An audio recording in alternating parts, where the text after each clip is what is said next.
Okay, today I want to cover angles one more time, go through a couple new things with you today, do a couple kind of cool examples, show you some stuff that you can possibly do with this.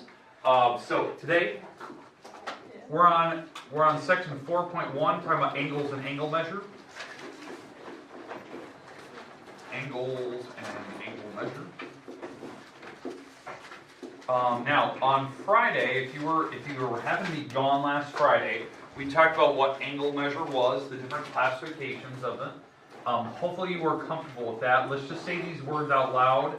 I don't think we need to write them all down, but the different classifications. What do we have? Cubes. Obtuse. Straight. Right. Reflex. Okay. Reflex anything from 180 up to 359. Okay. That idea, right? So those are the different classifications. The reason I want you to know that is so you know what the numbers are. Now, the other thing we talked about, we spent a lot of time on Friday last week talking about, was standard position. When you draw angles, and yes, I will have you drawing angles in the homework that we'll eventually get, either tomorrow or Friday. It'll be one of those 2 days. Maybe Friday. But anyways, standard position is when you draw an angle on like imaginary coordinate plane. So you imagine that there's a coordinate plane in your paper, and when you draw an angle, you start on the vertex and you go along the x-axis with the initial side, and then you open up counterclockwise and you draw the terminal side, right? And so the idea is that that's how you draw your angle, and then you can measure it from there with a compass of some, or a protractor. So you can take a protractor and actually measure that out. Okay. The big thing with this angle is knowing that that's how you make positive angles, and that's what we really talked about. That positive angles go counterclockwise. If you want to go negative, you go the other direction. You go down, and that gives you like a negative angle, right? Because you go clockwise. Okay. There is a way that you could draw angles that land right on top of each other, and that's called coterminal. Talked about that on Friday, that you could have a very big negative angle and a very small positive angle. So let's say you want to go like a negative, let's say we want to go a negative 300 degree angle, and you want to go a positive 60 degree angle. They would land right on top of each other. They would be the same exact angle. Because let's say this is 60 up here. Well, negative 300 is going all the way to here. So you're landing right on top of it. The terminal side, they're coinciding. They're right on top of each other, so they're called coterminal. That's the key word there. You can have an infinite number of coterminal angles, not just two like that. What I mean by this is you could keep adding 360 to this. If you just add 360, what is that, 420? And then you could add 360 again, or add 360 again, and you get 780. Okay. Hopefully I'm doing my math right there. But the idea is that you could keep doing that over and over and over. And these angles I'm coming up with, they are all coterminal with the original 60. They just land right on top of each other. You can either add 360 a bunch of times or subtract 360, and you'll keep getting the same angles over and over and over. Okay, questions with coterminal? Okay. The last thing I think we talked about Friday, or like one of the major things we talked about, was quadrantal angles. Can anyone explain what a quadrantal angle is?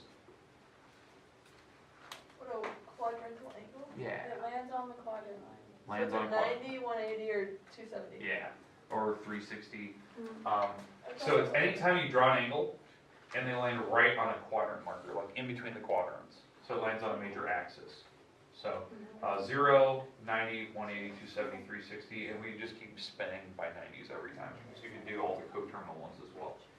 Okay, do we feel comfortable with what quadrantal means? Now, the whole point of me doing that, like talking about that word quadrantal, is that later in the chapter, we'll be trying to find values for quadrantal angles. What I mean by that is when we do trig functions and all that good stuff. The quadrantals are insanely important to know what they are, like to know what that word means and how to find them. So we're gonna look at those later. So those are kind of special cases. So we'll get back to this later sections. I'll kind of point it out. Okay. All right. But that was all the stuff with standard position, how to draw, and yes, you will be drawing angles in your homework eventually. I'll give you an angle and I'll ask you to make a sketch of it and stuff, so it should be easy. You won't need graph paper, you just draw a rough sketch like this and kind of put it in the right spot. Okay. And again, I'm not gonna have you with a protractor measuring it, like, I just want you to give like a rough scale of where it's gonna be. Like, is it in the first quadrant, second quadrant, and just kind of do a rough drawing. That gets you kind of familiar with how to draw angles, because we're gonna have to draw triangles eventually in the right quadrants. So that's kind of our start of it. Okay, the next thing, and this is the thing I think we ended Friday on, we were talking about radian angles. And that's where we ended. That's what we have to pick up today, to talk about what they are, how to do conversions with radian angles, radian measure. And once we're through all of that, then we'll do kind of some cool examples like what we can use with this stuff, which I really like. I really like the real life application stuff you can do with radians. We're going to start with that. So let's start with angles. So the big thing is like everything up till this point in your kind of math has been based on when you're talking about an angle, you're talking about like the degree of an angle. Now most people can get a sense for like what a 30-degree angle is, or what an 80-degree angle is. Like you can get a sense for how to draw it. 30 looks something like this. Everyone kind of knows that 30 is kind of small, or 80 is obviously larger than that. That'd be almost 80. It's almost 90. Right? You can get a sense. But when I say radians, let's say like 3 radians, no one has any idea what it means because it's on a different scale, right? It's kind of like what I was comparing on Friday was like if you had feet, so like 1 foot here, versus what is that, 30 centimeters? Like a lot of people don't know the conversions. It's close to that, right? So the idea here is, can we convert? Can you understand, like if I were to give you radian, what that is in terms of degrees, and if I give you degrees, what that is in terms of radians? Okay, and what they look like. Like how do you know when you first look at a problem, is it giving you radians or degrees? How do you know by just the look of it? Okay, so let's start with the first step. Let's do the first where we convert degrees into radians. And then we'll talk about what a radian is, and we'll convert them back. Okay? Alright, so the conversions, how you change a degree into radian. That's what we talked about on Friday. You multiply by pi over 180. That's the conversion to take this degree into a radian measure. That's always the formula. So this converts into radians. This is your conversion. Okay, so now when you do this, you can leave it a fraction to get the exact answer. Okay, so when you actually multiply by pi over 180, when you take 30 times that, you actually leave the 30 on the top with the pi over 180, and then you can simplify the 30 and the 180, and that's how you actually are supposed to leave it. And I'll show you like degree-wise what that is, or what it means when you simplify it all the way to decimal form. But if you leave it the exact form, you chop off the zeros first. That's just a quick way to simplify really, really quickly. You divide both by 10. Divide both by 3. So if I divide both by 3, this is what you're left with. That is the radian angle. Like you actually leave it pi over 6 radians. Now the label, like when you label it, like degrees, they have that little circle on them, but radians, you don't have anything. You actually leave it blank. So sometimes the book in the back will actually say pi over 6 radians, but radians you don't have a label on. We just assume if you're doing conversions what a radian is. If it's degree, you have to put a little dot on it. Okay, fine, Nicole. Okay, does that make sense how to convert? Now, if you actually use the decimal form of that, you actually take pi, which is 3.14, and divide by 6, and that will give you the decimal of it. Okay. So in fact, if I actually write this out, pi divided by 6, that's 0.52. Okay, so this is roughly, approximately 0.524. That's the decimal of it, radians. And that's the rad mode on your calculator. RAD versus DEG. A lot of calculators can flip back and forth. That's the different modes you have. So radians. Okay, now what that means, because a lot of people, when they see this, they're like, okay, well, what does that even mean? What we talked about Friday was like what a radian actually is. Like, what is 1 radian? A radian is when you, on a circular path, if you had a specific radius on a circle, so this is my radius, okay? And on a circular path, if you were to stop at a certain point where the distance you just covered on your circle is the exact same distance as the radius itself. So when you're actually traveling, what they actually call that distance, when you're traveling along a circle, this is actually called arc length. It's the circular path you make. So like when you ride a Ferris wheel or you ride a merry-go-round, you're actually doing an arc length. You're actually traveling a certain distance. When you actually stop at the exact same distance that your radius is, that angle that you just made with the ground, that is a radian. That's 1 radian. When you stop at that perfect distance, 1 rad. So what we just did is we did 0.52 of a radian. So that means we did, so whatever my radius was of my circle, we did about half of it. About half the radius in distance. A little bit more. We did 0.52. So this is the angle we're making. Which, again, according to that over there, is about 30 degrees. Because we did the conversion, right? Do you agree that that picture looks like 30 degrees? Yes. Yeah, it kind of looks like it. That's the idea. Most people are more comfortable with degrees than radians. There is a purpose to radians, and that's what we're going to show today. Okay, questions, comments?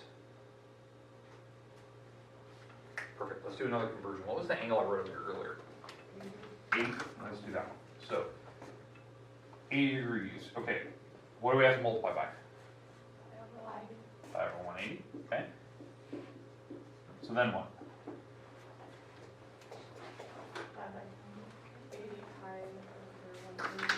80 pi over 180, good. 80 pi over 180, and then I heard somebody was simplifying it. What do we have to do? 5 by 10. Divided by 10. Okay, the zeros cancel out. 8 pi over 18. Then what? Divide by 2. Divided by 2. Yeah. And so if we divide by 2, we get, what, 4 pi over 9? And that's, that'd be my answer in radians. Okay, that'd be the exact answer. I can't simplify any further. Now, if you want the decimal form of that thing, you just type it in calculator, take 4 times pi, which is about 12, because pi is 3.14, so take 4 times 3.14, you get about 12-ish. See? And yeah, it's 12.56, and then you divide by 9. And you get about 1.34. 1.39, sorry, 396 radians. So that means we did a full radian and a little bit extra, almost a half another one. So that means on my radians scale here, I went a full radian and a little bit extra. And so this is kind of where we sat. And so that angle definitely looks like it's almost 80 degrees when you kind of look at it. Because we went with the full radius distance and a little bit extra. Okay, questions, comments about the whole conversion thing? Now, if I gave you radians, could you convert it back? Yes. Okay, because, hopefully good, because all you have to do is switch the numbers over. So let's say I told you my radian was, let's go with like pi over 4. Let's say that this is my radian measure. And I'm not even giving you decimals, I'm just giving you radian is pi over 4. And I want to know, what is that in terms of degrees?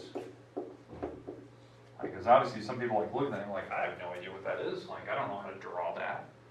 But to convert, what do we have to multiply by? Yeah. Yeah, you take pi over 4 and you just flip that fraction over. You do the reciprocal of it. If you flip the fraction over, it'll automatically convert it back to degrees. So what happens here, if you do this right, the pi's will cancel. I'm left with 180 divided by 4. which turns out to be a perfect 45 degrees. And it turns it back into degrees. Now, I know that, as I told you earlier, like, what if they gave you a decimal? Fine, if they gave me a decimal, let's say they said it was 0.63 radians. Even though they wouldn't have to write the word radians, they would just write 0.63, so you just assume it's radians, they didn't have the little degree symbol on it. If I want to convert it back, you just take that 0.63, you take it times 180 and divide by pi. And yeah, on this one, you'd actually have to write out the decimals. So 0.63 times 180, whatever that decimal is, and divide by 3.14, and it would tell me what my degrees is. In fact, I'm going to put that in. So 0.63 times 180, divide by pi. And I get approximately 36.096 degrees. So 36 degrees-ish. And that should make sense, because I'm doing a little bit over half a radian. Half a radian, if radian is going from this all the way up to a full radius distance along a circle, but I did about a little bit over half of it. So yeah, it's about a 30-degree angle. So I did 0.63. Because remember, radian, I think what we talked about Friday, I think we did the conversion, I think 1 radian's like 56 degrees or something stupid. So like 1 radian, if you actually convert it. If you want to know how to convert it, just type in 1 here. 1 times pi divided, or 1 times 180 divided by pi, you get about 57, I meant, it's 57. Okay, questions with what radians are. Okay, now a lot of people always ask, and I know it's the question you probably already had run through your head like 15 times now. Why? It's always a question, I guess, like, why would you ever switch to radians? I understand that, like, it's an honest question, right? Because degree, you've been programmed all of your life to know degrees. But why the sudden switch? Why would they show you this in like pre-calc? Why wouldn't they do it earlier? Well, obviously this stuff is difficult just to begin with, to understand like the conceptual stuff, like what it looks like. But what do we use it for? And that's the cool part, okay? So this is the part that I want to introduce today.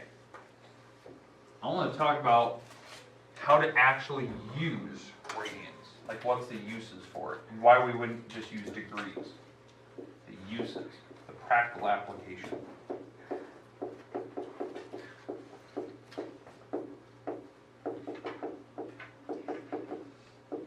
Okay, I would like you to write this formula down.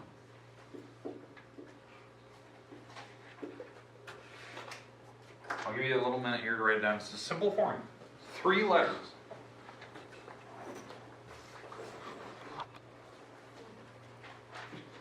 Three simple letters. This formula is how we use radians. This is actually the same formula that Google uses when it gives you a distance on a globe for global positioning satellites. It uses that stupid little formula. It's the weirdest thing in the world. All this formula is, and this is what your car uses when it gives you speed.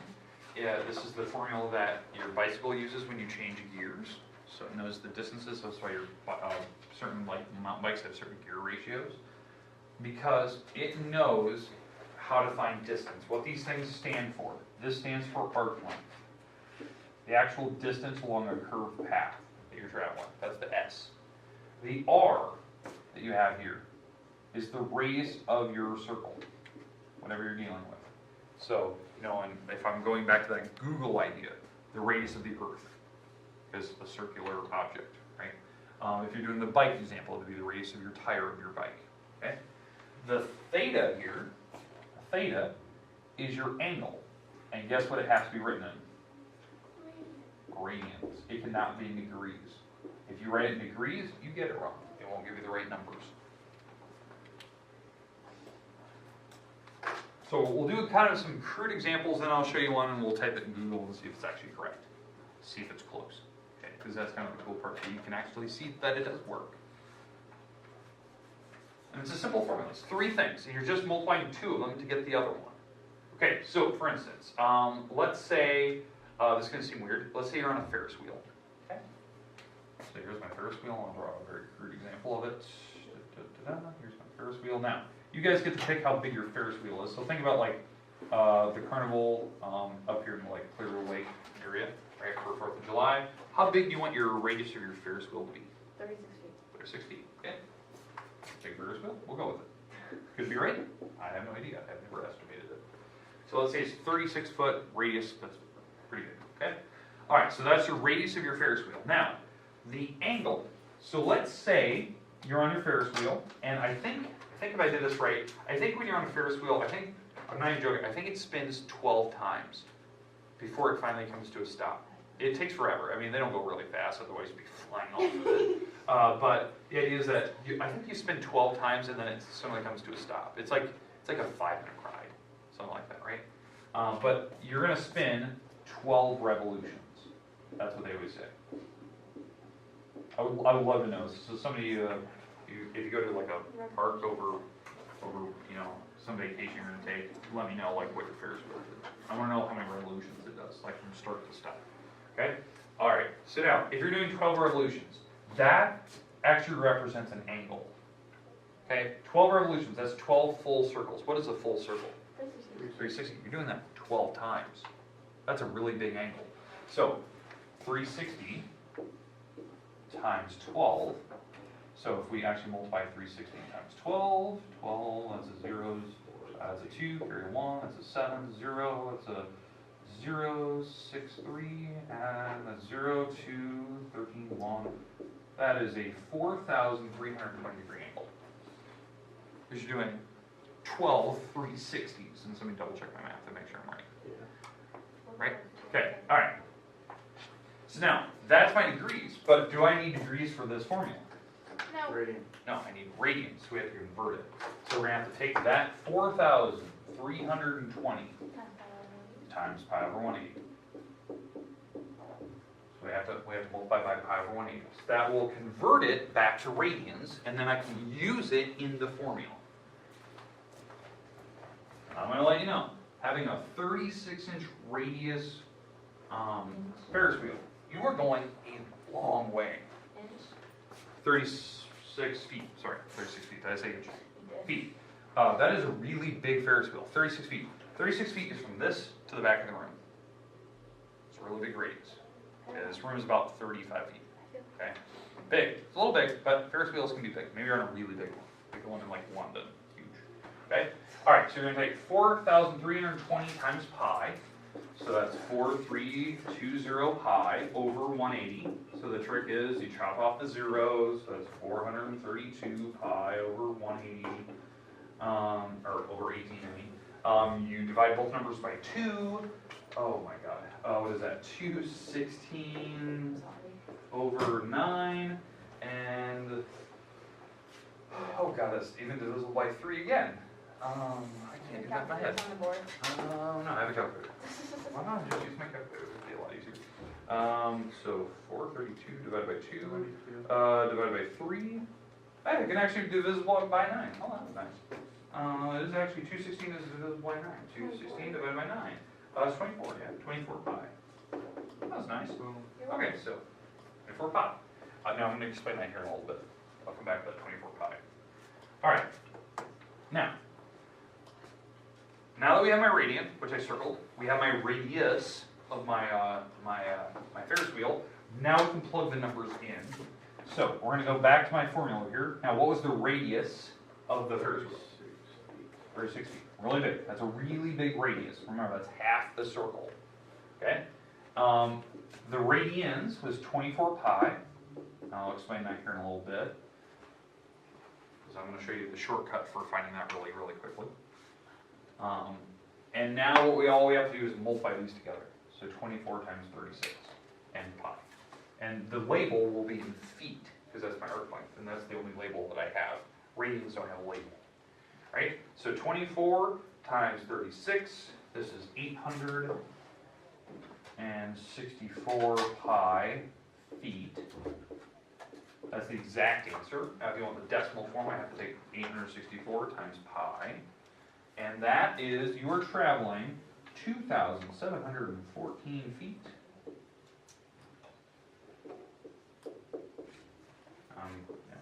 That's how far you travel. Now, some people are like, okay, that's whatever, I don't really care. That's half a mile. That's a half a mile you just traveled on a Ferris wheel. Right? That's a long way for 5 minutes. Okay. So just think about the question I always had. I think it was like a ACT question is or it was not ACT. It was a question that I had on it was one of those some math quiz bowl things. I had one in college where it's how far would an ant travel on a record if the record spun for an hour? Okay, so you have to calculate what a record player spins at, what the rate it spins at, per minute, and figure out what it does in an hour, and then you have to figure out how far did he actually travel. And it was 36 miles he traveled over an hour because it was just spinning constantly. Okay, so. And it was some ridiculous number. I remember it in college. It was one of the quiz bowl things we had to do. But yeah, it was a staggering number. That to me is a big number. You travel a half mile in 5 minutes, okay? And you were just on it for a ride, right? Now, I said I was going to come back to that whole 24 thing. There's a shortcut to figure out rotations, revolutions, other than convert it to degrees, convert it back to radians. Okay, the shortcut for this. How you're supposed to do it. A revolution, one revolution, 360 degrees, right, is 2 pi in radians. One revolution is 2 pi in radians. That's just a little quick conversion. If you want to do half a revolution, half a rev, that's just pi. So 180 degrees, half a full circle is pi in radians. That should make sense with the whole conversion tool. You should be able to see that. But this should help you because if you're doing 12 full revolutions, you're doing 12 2 pi's. So what does that supply into? 24 pi's. Does that make sense? Mm-hmm. So 12 times 2 pi, you're doing 12 full revs. So that's the shortcut if you ever need to convert. So I just showed you the real math there to show you that it does work. But this is the shortcut that you should think about when you're actually doing that type of problem. Okay, now, that was a Ferris wheel problem. So most people, they see that and they're like, okay, whatever, don't care. Okay. They don't see the purpose of it. They're like, okay, I traveled 2,000 feet, whatever. But let's apply it to GPS. So on a GPS, global positioning satellite, you can do the same thing where on this particular problem, you can actually calculate how far you're going to actually travel on a GPS, on the globe, because the globe is not you're not actually traveling straight flat lines to go from let's say you're going to go from Garner down to Kansas City, right? You're not going to actually travel perfect straight flat surfaces. You're actually traveling a curve along the Earth. Is an actual curve on the crust of the Earth. So the actual the more accurate calculation, instead of just doing a distance formula that we did back in the geometry days, is to actually do this formula. And so how they do it, I know this is going to seem a little weird, let's assume that Garner and Kansas City are directly north and south of each other, right? We're not going at a weird diagonal. If you did a diagonal, you have to do the whole triangle thing that we're going to get later on. But let's say they're directly north and south of each other. So I'm going to do this weird cutout of the Earth. So here's the Earth, okay? This is the core of the Earth, the center of the Earth. Here's the United States. There's the United States, right? There's Garner, here's Kansas City, okay? Now this is a really small picture. It doesn't look very big. But the problem is that when you zoom in, here's Garner, here's Kansas City. It is an actual wedge piece. There is a significant wedge that you're actually doing there. And how you actually find the wedge is going from the center of the Earth, this is the core of the Earth, going out to this is the radius of the Earth. Now the radius of the Earth, I think they always guesstimate it's about 4,000 miles. That's the radius of the Earth. It's 3,996 or something like that. Right? It's about 4,000. Right? And if you have the angle here, well, you do have angles. That's how global positioning satellite would work. They actually have an angle north and south, latitude. Okay, not east and west, because we're assuming that they're directly on top of each other. but I'm talking about north to south, like the equator's down here, this is 0 degrees north-south. Then when you start going up on the lines of latitude, that's the angles from the core of the Earth. So I think Garner's at like 90, or no, it's at like 42 point something. So you want to type it in Google? I need to know, just go to like Google Maps and type in Garner, Iowa. I just need to know the latitude and longitude coordinate. It's like 42 degrees, or 42 point something degrees north, 93 degrees west, or something like that. Computer's legit frozen. Seriously? Alright, I'll type that. It's not there. Oh, they're fine. Oh, it worked. Oh, So what do you want? type in Garner, Iowa on Google Maps, and I just want to know what is the global positioning satellite Bye, Sam. like the coordinate for it. They might put it on the bottom of the map. I don't know. Sometimes they do, sometimes they don't. What did you do? Cool.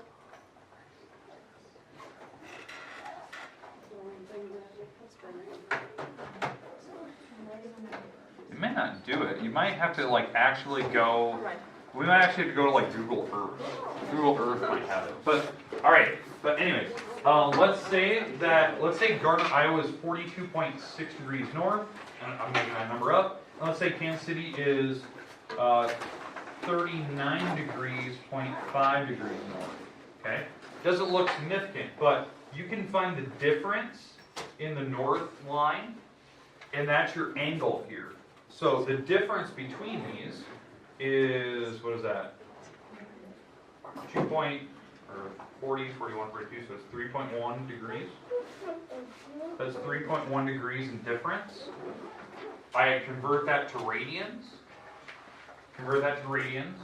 And then we, once we have that in radians, we can take that times the radius of the Earth, and that tells me how far you traveled. And that's what it automatically does for you. Okay, so 3.1 times pi divided by 180. We take that times, what is our radius of 4,000 miles? And this will tell me how many miles I traveled.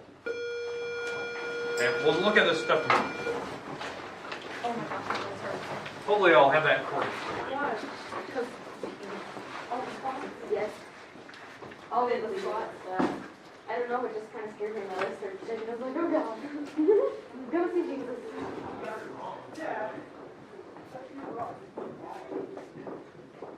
Oh, I